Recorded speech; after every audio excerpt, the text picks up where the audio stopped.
We're going to be looking at why do we still do them? Are they relevant?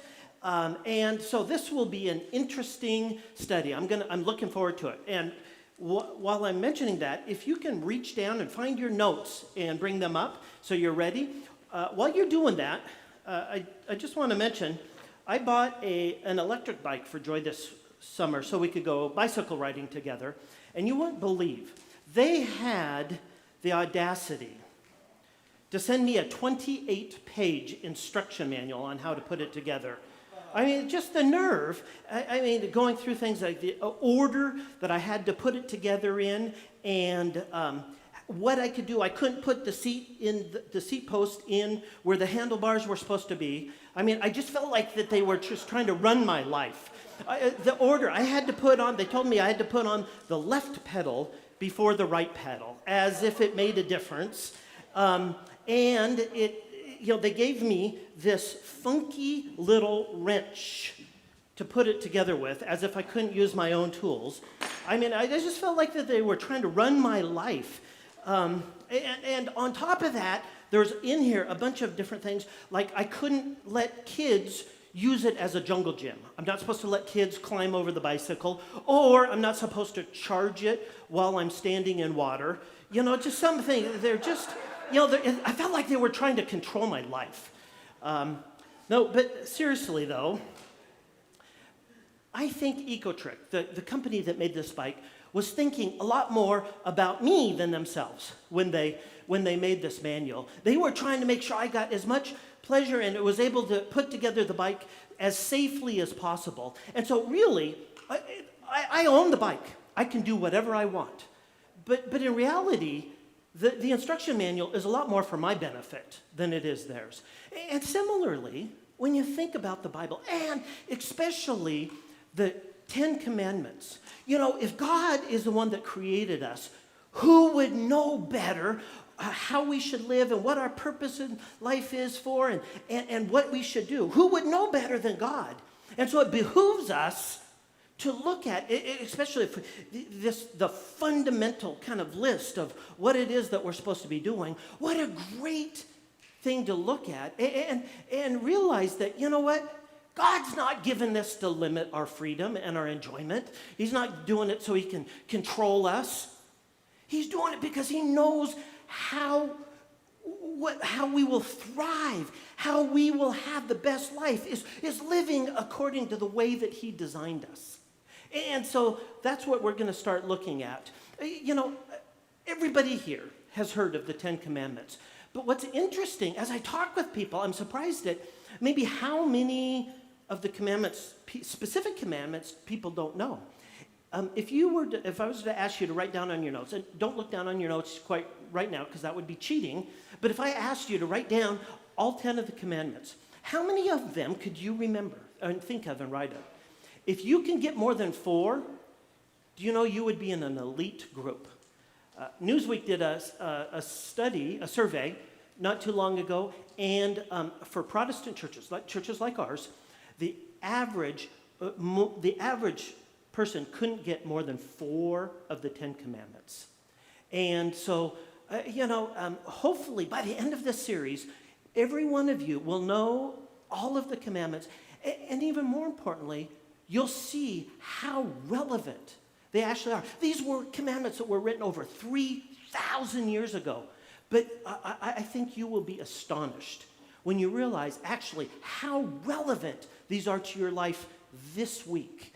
And so let's go through them. I'm going to have you, if you would, I'm going to have you read them out loud with me, starting with the number 1. And they're listed on your notes, or I'll have them up here. So let's do that. If you would, let's just read them all out loud together, starting with you must on number 1. Ready? Go. You must not have any other God before me. Good. Okay, number 2. You must not make for yourself an idol of any kind. Good. Number 3. You must not misuse the name of the Lord your God. All right, a little louder. 4. Remember to observe the Sabbath day by keeping it holy. Number 5. Honor your father and mother. Number 6. you must not murder. 7, you must not commit adultery. 8, you must not steal. Number 9, you must not testify falsely against your neighbor. And finally, number 10, you must not covet. Now, on your note sheet, will you do this? In between number 4 and 5, just write a line across there, all the way across. Because what you're going to notice is that the way God organized these when he gave them to us is the first 4 are separate. Those all have to do with our relationship with him, and those are the most important. And the reason why they're the most important is the last 6 that have to do with our relationships with each other, really all, when we mess up on those, it all flows out of missing out on the first 4. So the first 4 have to do with our relationship with God, and then later on, the last 6 have to do with our relationships with each other. Today, we're going to look at just number 1. Each week, we're going to be looking at one commandment and seeing, is this relevant to us? And if so, how? What does it mean? And how do we apply it to our lives? This week, let's go back to number 1. And I'm going to ask you to read it out loud again with me, starting with you must. Okay? Ready? Go. You must not have any other God but me. This is the foundation of all of the 10 commandments. This is by far the most important of the commandments. It's everything else flows from this one. So God's saying, you must not have any other gods other than me. Now, understand, when this was given at 1400 BC, understand what a radical notion this was. Every culture around there all had multiple gods with a little g. They all had multiple gods. I mean, that's just what all of them had. And so the thought of that there's only one God is a radical notion that is being told to the Israelites. And it was a very difficult one for them really to live out. What you might find interesting is I think today, this is also a real challenge for us. Now, you might be thinking, okay, Gary, I don't have a little nook in my living room where I have a number of different idols and some candles and I go to pray to them. I'm sure you don't. But here's the thing. Anything that becomes more important in our lives than God, whether it's work or a goal or money or whatever it is, anything that becomes more important, that we rely on more, that we trust more than God, becomes a God, a little g, a God to us. And so this is going to be very applicable as we work through. So what does it mean? How is it that we have other things? And if we do have something else that's more important than God, what are the implications? What are the ramifications to us? Here, let me show you. Let me look at, if we disobey this first one, in whatever it is, if we're striving after money and that's the most important thing, or if we want to be our own God and we want to call the shots, we don't want to secede that authority to anybody else, here's some consequences of disobeying that. The first one is this: I'm anxious because my life seems out of control.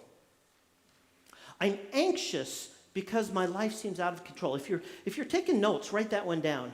See, if you think about it, God created this world and he is in control. Even if it seems like it's completely out of control, God is in control.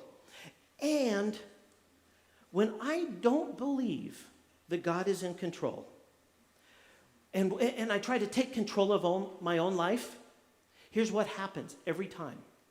I get anxious. I get overwhelmed because I can't do it. I can't manage and manipulate everything to turn out the way that I want it. And so I get overwhelmed. And that's just what happens when I allow something else to be more important than God in my life. And here's the second ramification, the negative thing that happens when we allow something else to become God in our life. And it's this: I feel indecisive or easily persuaded by others when making decisions. This is a big one. If you haven't decided in your life who and what is most important, the bottom line is you're going to be wishy-washy. When it comes to making big decisions, you're going to be listening to all different points of view, and you're not going to understand what to decide. Whereas if you have a foundation that this God is God, and this is what he says, that gives us a foundation, a solid, firm foundation to make decisions on. And here's the third negative ramification, is this. When we let something else be God in our life other than God, we will struggle to find real purpose for our life. You know, they say one of man's deepest longings or needs is to feel, to be meaningful. And if we choose for ourselves what's most important, we will constantly be wrestling with all different viewpoints on what actually is meaningful. What is a purposeful life? What does it look like? And we'll be jumping from this to that. And so there's significant consequences when we don't make God the Lord of our life and the God of our life. But similarly, when we do, there's significant benefits. And here's the first one. I have hope for my future, even when life seems uncertain. This is huge. See, if I obey the first commandment, there's hope for the future, even when life is at its most uncertain. Because, think about it. If I put my hope in my job, if I get stuck in a dead-end job, man, I'm going to feel anxious. Or if I put my hope in money, when that runs out, man, it's going to be like my world is collapsing around me. Or if I put my hope in a dating relationship and then that relationship breaks up, it's going to be a terrible. But when we put our hope in God, that no matter what happens, we can have hope because we know God is in control. And on top of that, we understand that this life here on earth is not all there is, and that life in eternity is much longer. So that's the first benefit, that we will have true hope in this life no matter what happens. And secondly, when we can do what this first commandment says, truly make God God and the Lord of our life, we'll recognize that he has a purpose for our life. See, what is interesting is, as science is clearly demonstrating now, every one of us is absolutely unique. Our DNA is completely different from everybody else's. And similarly, our purpose is different from everybody else's. And who better to know what that purpose in life is than God, the person who created us? So we can know what our purpose is. And then finally, the third benefit of really not putting any God before God is this, is that I have an overwhelming sense of peace because I know God is in control. Just underline that maybe in your notes. I have a sense of peace because I know God is in control. See, in your life, when you have no other God before God and you trust him to be God, you let him be in control of your life, it's like a breath of fresh air. It's freeing. The pressure comes off your shoulders. Have you ever backpacked before? If you can remember, if it was a long time ago, if you've had a heavy pack on for miles, after a while you just kind of get used to it. It feels heavy, but when you take it off, it's amazing, the feeling. It feels like you weigh half of what you weighed before. It feels like, you know how the pictures of people walking on the moon, that's what it feels like when you're walking because you just feel so light. That is the feeling of peace when we give that control to God and we give it to him. And I think, here's the thing, I think a lot of people in America understand that this first commandment, that God doesn't want any other God before him. But it's harder to do than we realize. Or sometimes we just don't even think about it. We know that's a truth in our head, but we don't think about it. And so we let a whole bunch of other things be God. This came out in a survey that I read about this week, because, it's on my mind and I'm thinking about this message this week, and up in my newsfeed pops this survey that was done by George Barna, who is one of the leading surveyors. And he did a survey to ask throughout America how many people are Christians. And what he came up with is that out of 209 million American adults, 176 say that they are Christian. So that's a little over 80%. That's the vast majority of people in America say they're Christian. But what's interesting is that as he asked further questions, he realized that the majority of those people who called themselves Christians were not making God the only God in their lives. And he came to that conclusion by a number of other questions they asked and hearing their answers. So for instance, almost 2/3 of Christians that he talked to, out of those 176 million, 2/3 of them said that all religious faiths are of equal value. So what they said is that having faith matters more than what faith it is that you believed in. Another question is 60% of the Christians responded that if a person is good enough, they could earn their way to heaven. So they could be good enough for. And a majority of the Christians, people who identified as Christians, did not believe in moral absolutes. So he came up with really only about 6% of all of those people that claimed to be Christians truly made God the only or main God. This is what he concluded. So this is a quote from the survey this week. He said, too often it seems people who are simply religious or regular churchgoers, or perhaps people who want a certain reputation or image, embrace the label Christian, regardless of their spiritual life and intentions. And then he continued on a little bit later and kind of summed it up by saying this: Christian has become somewhat of a generic term rather than a name that reflects a deep commitment to passionately pursuing and being like Jesus Christ. Here's what I want to look at today, is this: what is it that makes us up? I don't want to be one of those people that just assumes, yes, I'm a Christian, and yes, I am putting no other God before God. I don't want to be that. So what is it? In the time that I have left, I'm going to list 3 things that we get from the Old Testament, right around the 10 Commandments here. Ways that we today can help ensure that we're not one of those other people, but that we're truly making God the Lord of our life and not putting other people in front of him. So here is the first one as we go through it. And this is going to sound simple, but it's pretty significant actually. So the question is, how do I live out the first commandment? And the first one is this: that I acknowledge that God is God. It begins by consciously, maybe even verbally, but saying, God is God. There's no other voice in this world that I'm going to listen to apart, or at least put over God. Or there's no power that I'm going to depend on over and above God. You've heard the old joke that says, the good news is that there's a God. And the bad news is that you're not him. But that's very true. God is above all. And there's no one or no thing that's a higher power than God. So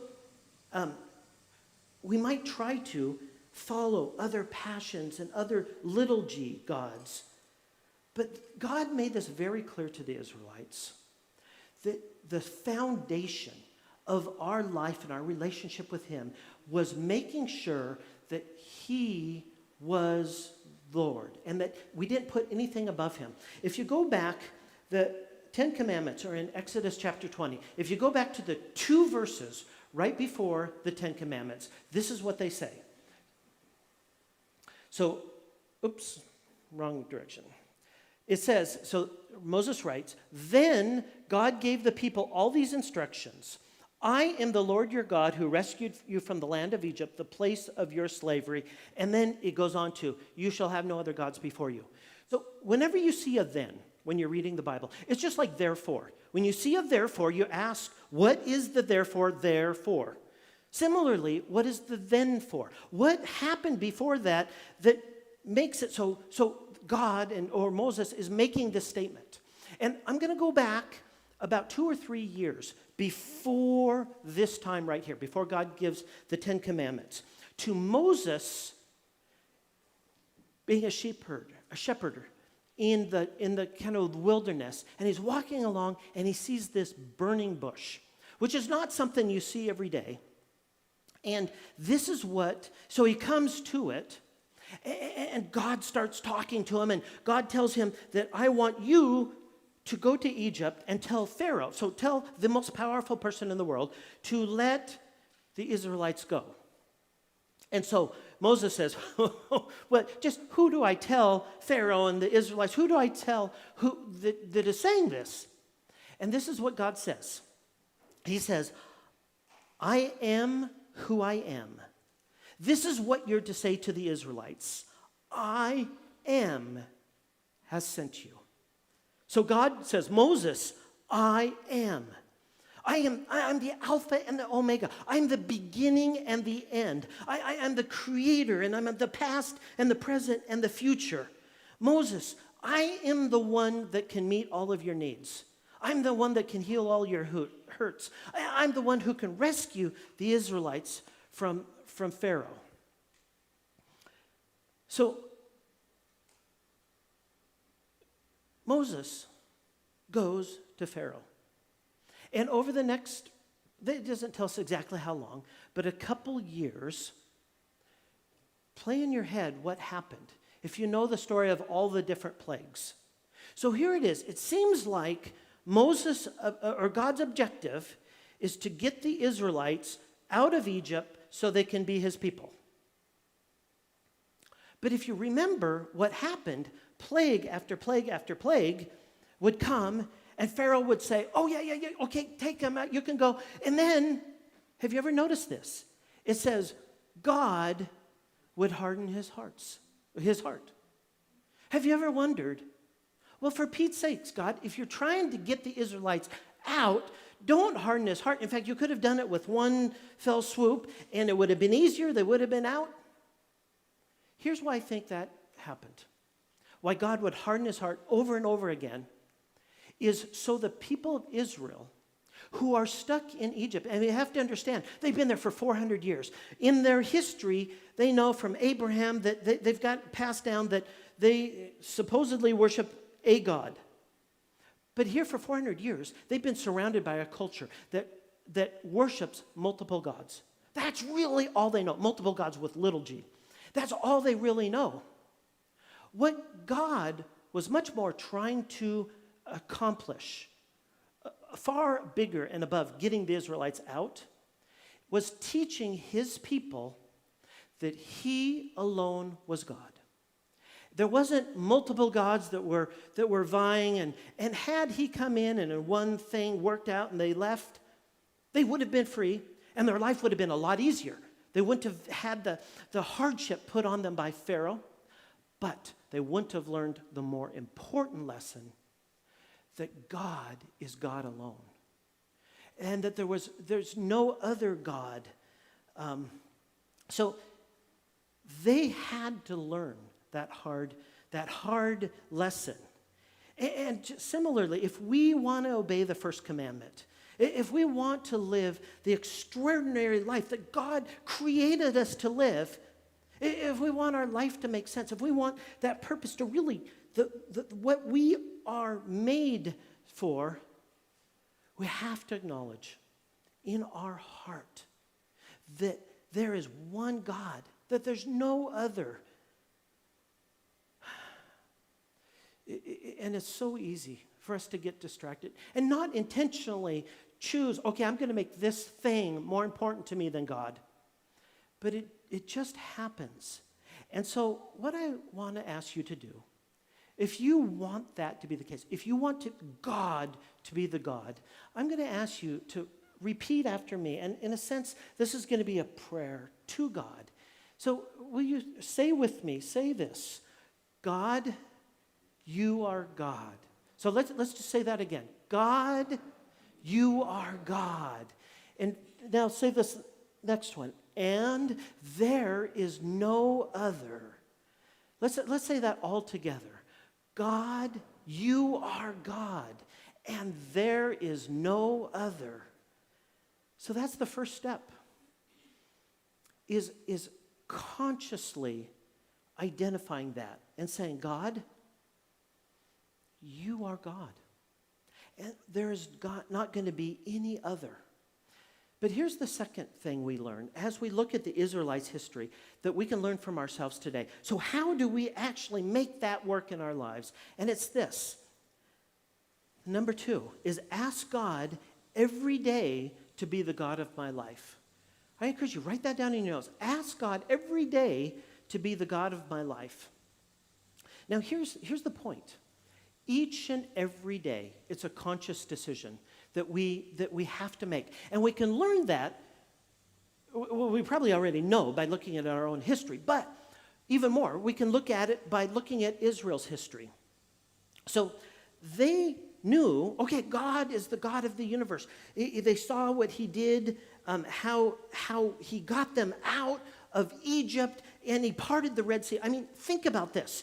This is like an ocean, and they're stuck on the banks of the water, and Pharaoh's right behind them coming with their army to slaughter them. And God parts the water, and they walk across on dry land, and then as soon as they get across, while Pharaoh's in the middle, the water comes crashing down.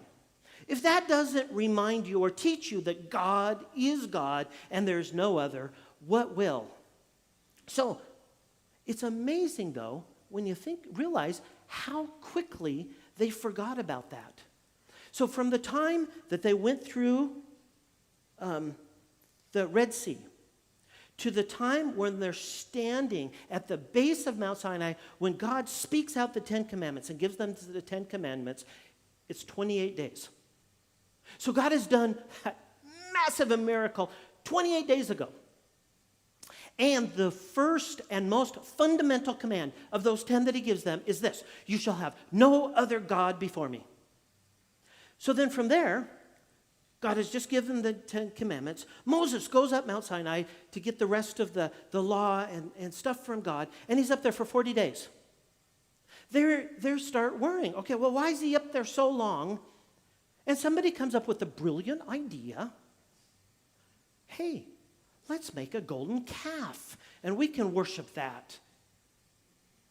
28 days, so at this time, maybe 50 days from the Red Sea, and they're already forgetting and turning their back on this fundamental command.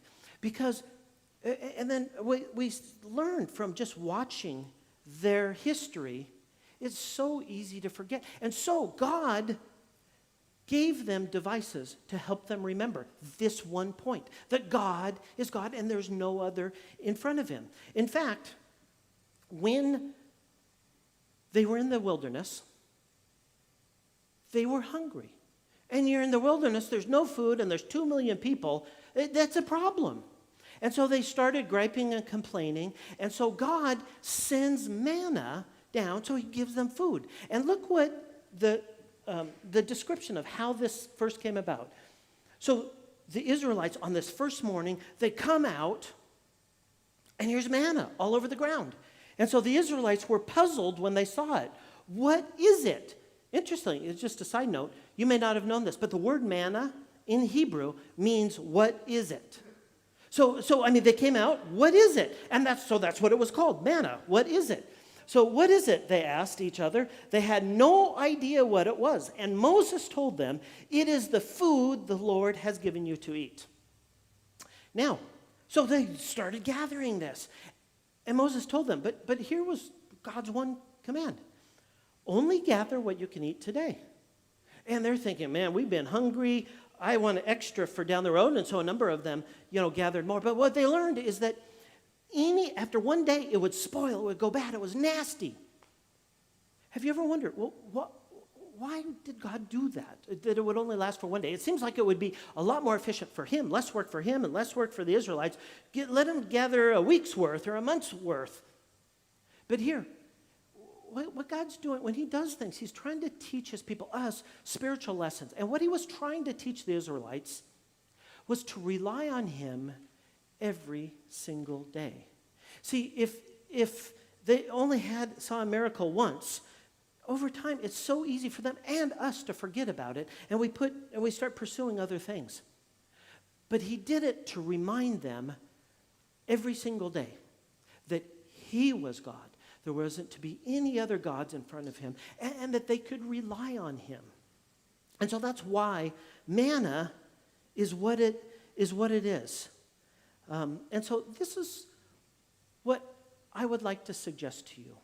As a way similar to the manna for the Israelites, a memory device is for the next week to say a simple prayer when you get up. If you can remember, say a simple prayer, and it's this: God, you are God, and I'm not.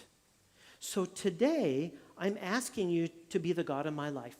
Now, that's not a magical prayer, God is still the God, whether we say that or not. But like the Israelites, it really helps when we have these things to remind us. And so just this simple device, saying every morning, God, you are God, and I am not.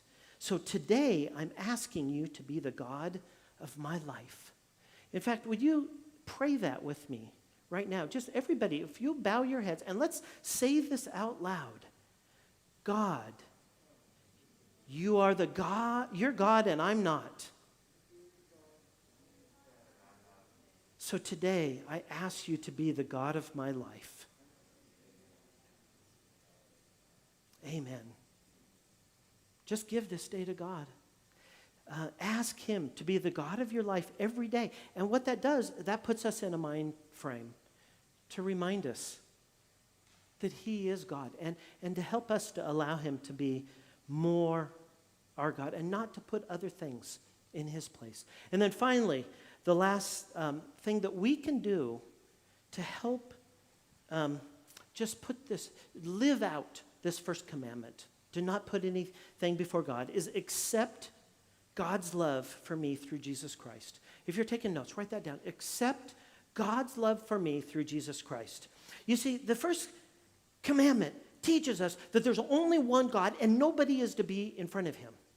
But what we're going to learn, and that's how God wants us to live, and he wants us to strive after that. And as we look at all 10 of the commandments, he wants us to live that way, to strive after that, because that's how we were created, and we'll thrive as we live that way. But what we're going to learn is that we can't do it. No matter how hard we try, we are not going to be able to do it. And that points us to, so these 10 commandments then point us to Jesus Christ and the cross and the forgiveness that we have on the cross. And they remind us of Jesus. You know, the most known verse of the whole Bible is John 3:16. And it goes like this. Let me just read it for you. For this is how God loved the world. He gave his one and only Son so that everyone who believes in him will not perish, but have eternal life.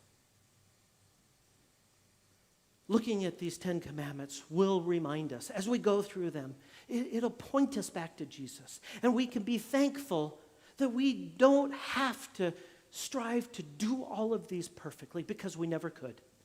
But we can rely on Jesus, and we can thank him. And when we're in overwhelmed, we can know that there's somebody who understands where we're at. And when we're far from him, even if we're far from him now, we can know that there was somebody who loved us so much that he came and he died for us while we were yet sinners, while we were yet far away. It's not because of anything that we've done. See, the creator of the universe, God, stepped out of heaven and he came to earth as Jesus Christ, and he gave himself for you on the cross. You can keep these commandments. So Jesus took the punishment for you. He paid the price so that you could know him, so that you can have real life now and in eternity. So the question comes as I close, have you accepted that gift? If not, I encourage you to just pray to God, to yourself, and ask him to forgive you of your sins. And say, Jesus, I want you to be the Lord of my life. I want you to be the God and nothing else. If you have made that decision for the first time, I encourage you, if you're here in the sanctuary, on the welcome card on the back, there's just a checkbox. Say, hey, I want to know about following Jesus.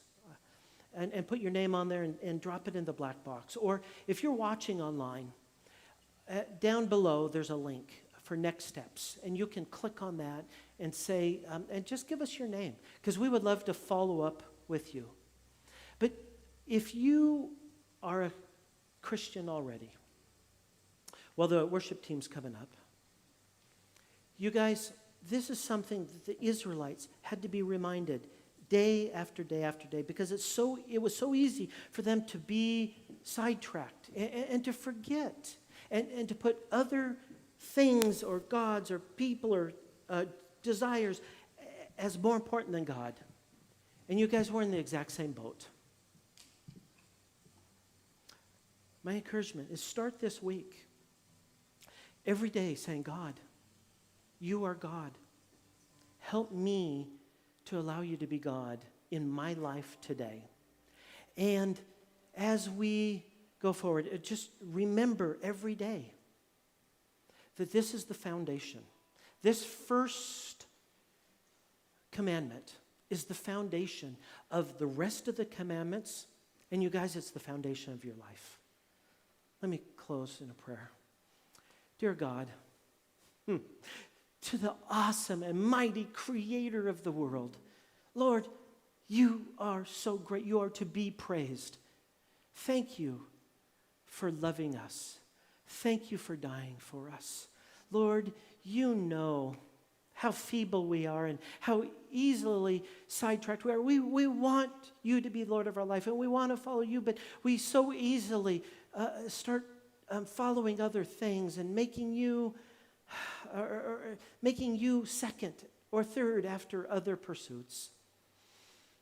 Help to remind us every day and to realign us over and over and over to give you the place in our heart and in our life that you deserve and that you want. In your name, amen. Amen. Let's worship him.